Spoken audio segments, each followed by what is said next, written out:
ఆయన ఒక్కడే మహా ఆశ్చర్యకార్యములు చేయువాడు, ఆయన కృప నిరంతరము ఉండును. కీర్తనలు 136 అధ్యాయము 4వ వచనము. ప్రియ స్నేహితులారా, ఇంగ్లాండ్లో ఉన్న దైవజనుడు చార్లెస్ స్పర్జన్ గారికి ఒకనాడు ఒక కబురు అందింది. నాటింగ్హామ్ అనే పట్టణంలో ఒక భూస్వామి భార్య మరణపడక మీద ఉందని ఆయన వచ్చి ప్రార్థన చేయాలని వారు కోరారు. ఆయన సకాలంనకు అక్కడకు చేరుకున్నారు. ఆ సహోదరి మరణావస్థలో ఉన్నాను, ఏమాత్రం భయపడక ప్రభువునందు ఆనందిస్తూ కనబడింది. చార్లెస్ స్పర్జన్ గారు ఆ సహోదరిని, మీరు ఎలా రక్షణ పొందారు అని అడిగాడు. ఈ పేపర్ చదివి అని తన దిండు కింద ఉన్న ఒక న్యూస్ పేపర్ కాగితము ఆయన చేతికి అందించింది. అది కొద్దిగా చిరిగి ఉంది. స్పర్జన్ గారు దానిని పరిశీలనగా చూశాడు. అది అమెరికా దేశంలోకి చెందిన న్యూస్ పేపర్. అందులో ఒక దైవజనుడు లండన్ పట్టణంలో ఒక ఉజ్జీవ కూటంలో చేసిన ప్రసంగం ముద్రింపబడి ఉంది. ఆ పేపర్ మీకెలా వచ్చింది అని ఆ సహోదరిని అడిగాడు. నేను ఆస్ట్రేలియా దేశం నుండి ఒక వస్తువు తెప్పించుకున్నాను. ఆ పార్సిల్కు ఈ న్యూస్ పేపర్ కాగితం చుట్టబడి ఉంది.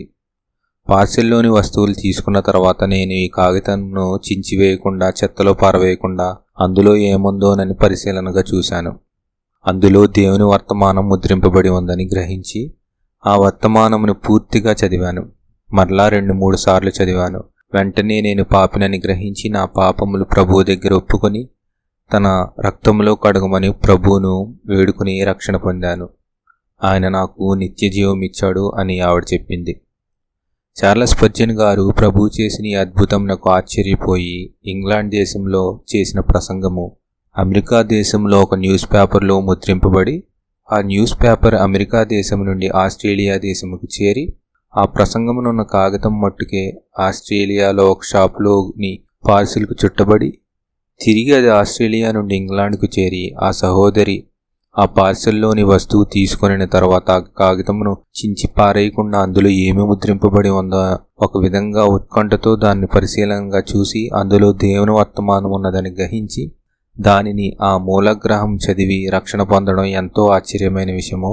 పరిశుద్ధాత్మ ఎవరిని ఎప్పుడు ఏ విధంగా ఆకర్షించుంటాడో ఎవరూ ఊహించలేరని, ఆయన జరిగించే కార్యములు గ్రహింపశక్యము కావని, ఆయన అడుగుజాడలు పట్టనసక్యములని, ఆయన ఆలోచనలు అతి గంభీరములని, ఆయన గొప్పతనము మహత్యమును తలపోసుకుంటూ ప్రభువుని స్తుతి స్తోత్రములు చెల్లించి ఆ సహోదరి కొరకు చార్లెస్ స్పర్జన్ గారు ప్రార్థన చేశారు. ఆయన ఒక్కడే మహాకార్యములు చేయువాడు, ఆయన కృప నిరంతరము ఉండును. ప్రార్థన.